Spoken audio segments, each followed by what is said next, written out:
Assalamualaikum warahmatullahi wabarakatuh. Hari ini saya akan menerangkan tentang pengenalan bagi tajuk penghayatan rukun negara yang pertama. Rukun negara merupakan sebuah pendukung kepada penyatuan rakyat bagi mencapai perpaduan yang lebih erat dalam kalangan masyarakat, sekaligus mencipta satu masyarakat yang adil di mana kemakmuran dapat dinikmati dengan adil dan saksama. Rukun negara yang pertama iaitu kepercayaan kepada Tuhan adalah pegangan kukuh terhadap agama yang dapat membentuk peribadi yang penuh nilai murni dan tidak melakukan jenayah atau kejahatan lain. Hal ini diterangkan dengan perlembagaan persekutuan yang memperuntukkan bahawa agama Islam ialah agama rasmi persekutuan, tetapi agama dan kepercayaan lain boleh diamalkan dengan aman. Contoh yang mampu dilihat dalam negara kita adalah para mahasiswa yang berbilang kaum dan agama saling menghormati kepercayaan masing-masing. Pada kajian ini, kumpulan kami ingin menerapkan 3 objektif kajian. Yang pertama, mengenal pasti penghayatan rukun negara yang pertama, iaitu kepercayaan kepada Tuhan. Yang kedua, mengenal pasti kesan penghayatan rukun negara kepada persekitaran yang baik. Dan yang terakhir, menerapkan nilai patriotisme dalam penghayatan rukun negara. Kajian ini telah memilih pelajar mahasiswa sebagai komuniti. Pemilihan pelajar IPTA sebagai komuniti kerana komuniti ini tidak tertumpu kepada satu agama sahaja, namun mempunyai pelbagai agama. Sebagai contoh, agama Islam, agama Hindu, agama Buddha dan lain-lain. Metodologi kajian ini adalah dilakukan dengan kaedah pengagihan survey kepada 2 buah institusi iaitu IPG dan UMT. Metodologi seterusnya iaitu menyediakan 30 soalan survey kepada 2 buah IPT, 15 orang responden daripada UMT dan 15 orang responden daripada IPG. Akhir sekali, responden menjawab soalan dengan menanda mengikut skala yang telah disediakan iaitu skala 1 hingga 5. Seterusnya, kita beralih kepada analisis soalan. Graf yang pertama menunjukkan kajian mengenai objektif pertama, mengenal pasti penghayatan rukun negara yang pertama. Soalan 1 hingga 4 merujuk kepada objektif yang pertama. Soalan 1, saya menekankan ajaran agama dalam setiap tindakan seharian saya. Daripada soalan tersebut, 7 orang responden telah memilih skala 4 dan 23 orang telah memilih skala 5. Soalan 2, saya mengetahui nilai yang baik adalah daripada ajaran agama. 6 orang telah memilih skala 4, 23 orang telah memilih skala 5, manakala seorang responden telah memilih skala 3. Untuk soalan yang ketiga, agama saya melarang daripada mempersenda agama lain. 6 orang telah memilih skala 4 dan 24 orang telah memilih skala 5. Bagi soalan yang keempat, saya bertanggungjawab menghormati agama dan budaya kaum lain supaya dapat memelihara keharmonian setiap agama. 9 orang telah memilih skala 4 dan 21 orang responden telah memilih skala 5. Graf yang kedua menunjukkan kajian mengenai objektif yang kedua, iaitu mengenal pasti kesan penghayatan rukun negara yang pertama kepada persekitaran yang baik. Soalan 5 hingga 8 merujuk kepada objektif kedua. Soalan 5, saya menjaga hubungan baik antara rakan yang berlainan agama dengan tidak membangkitkan isu sensitif antara kami. Daripada soalan ini, 7 orang responden telah memilih skala 4 dan 23 orang telah memilih skala 5. Seterusnya, bagi soalan yang ke-6, saya berpendapat bahawa tafsiran rukun negara pertama, kepercayaan kepada Tuhan boleh dibincangkan secara ilmiah oleh pelajar IPTA supaya lebih dihayati dalam kehidupan seharian. Bagi soalan ini, seramai 11 orang responden telah memilih skala ke-4, manakala seramai 19 orang responden telah memilih skala 5. Seterusnya, soalan yang ke-7, saya berpendapat bahawa pembangunan dan pembentukan insan yang sempurna adalah bermula daripada pengalaman rukun negara, kepercayaan kepada Tuhan.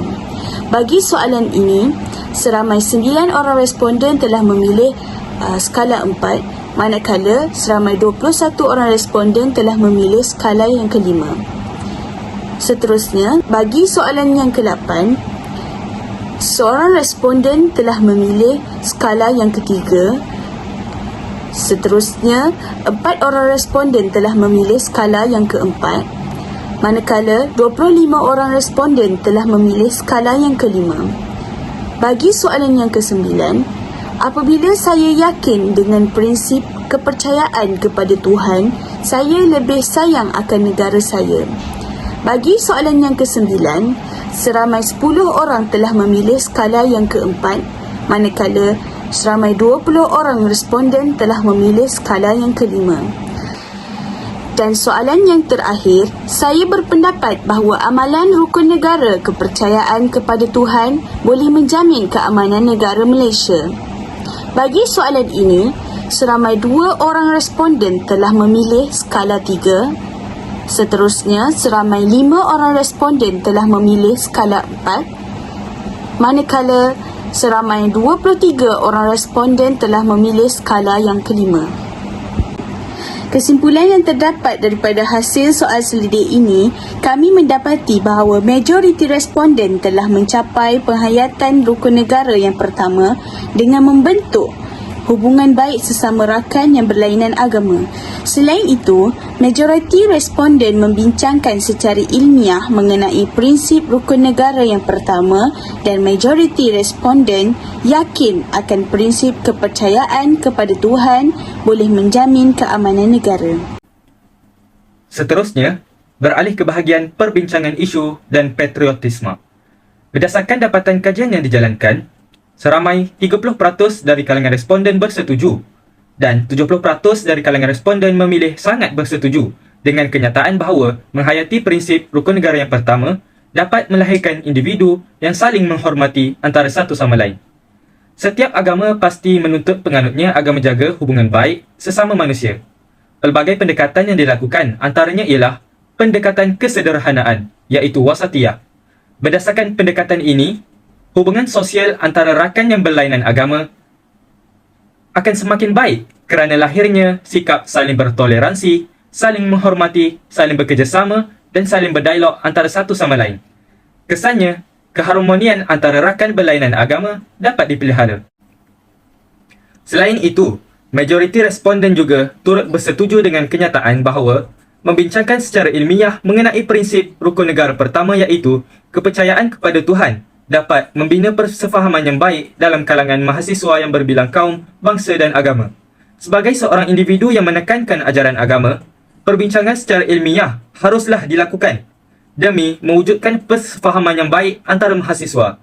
Sebarang perbicaraan yang berbentuk komentar haruslah dielakkan agar tidak timbul sebarang salah faham yang memicu kepada permusuhan dan pergaduhan antara mahasiswa. Bagi objektif yang ketiga dan yang terakhir, berdasarkan keputusan responden, majoriti mahasiswa sangat bersetuju dengan soalan yang ke-9, iaitu apabila saya yakin dengan prinsip kepercayaan kepada Tuhan, saya akan lebih sayang akan negara. Berdasarkan pendapat saya, setiap agama juga menerapkan atau menekankan semangat cinta akan negara. Selain itu, kata-kata daripada Prof. Madya Dr. Ahmad Sanusi Azmi pada 23 Oktober 2021, ajaran agama Islam juga turut menekankan semangat cinta akan negara. Hal ini dapat dilihat daripada sirah Nabi Muhammad SAW. Baginda merupakan salah seorang warga negara yang amat mencintakan bumi Mekah. Kerana bumi Mekah tempat tanah tumpah darah baginda. Kesan daripada kisah ini, semakin ramai, semakin bertambah rakyat yang berpegang dengan prinsip kepercayaan kepada Tuhan, dan semakin ramai juga orang yang cinta akan negara. Melalui tugasan ini, kami dapat berinteraksi dengan responden sekaligus dapat membentuk hubungan sosial. Selain itu, kami dapat membentuk kemahiran insaniah seperti kemahiran berkomunikasi dan kemahiran kerja berkumpulan. Melalui tugasan ini juga kami dapat mengetahui langkah bagaimana untuk mengkaji data. Dan akhir sekali kami dapat mengetahui persepsi belia mengenai pengamalan rukun negara yang pertama dalam kehidupan seharian.